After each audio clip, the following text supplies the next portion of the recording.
生嘅呢個球員啊！我諗又應該唔會收起阿費高啩，始終佢真係有定海神針嘅作用。哇，得未？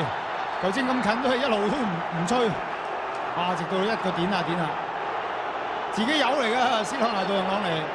佢話斯朗拿度你仲告狀喺度，去踢卡華路咧就係倒地。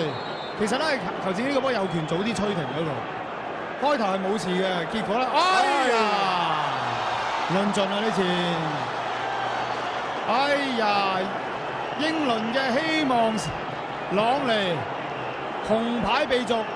喂，其實賽前艾力神都特別同朗尼講咧，話真係要收火㗎。呢個波咧講翻轉頭，如果早啲吹就冇呢件事啦。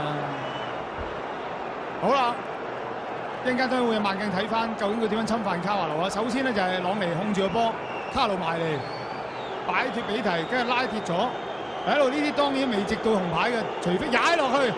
喂，要害就唔得啦，朗尼攞命啊！球證咁近就俾佢一眼睇得非常清楚，一般真係唔會睇得出會踩到要害嘅。喂，同埋你作為你都成為真正世界級嘅球星，你一定會受到對方一啲死纏爛打嘅踢法。呢不方面你嘅 EQ 一定要高咯，你冇得講啊，冇得拗啊！紅牌嘅就係朗尼，令到英格蘭喺下半場60分鐘打少一個啊！呢邊都係燥底嚟㗎，斯朗拿度其實啊，忍唔住啦，咁啊而家咧英格蘭咧突然咧就跌落逆境啦。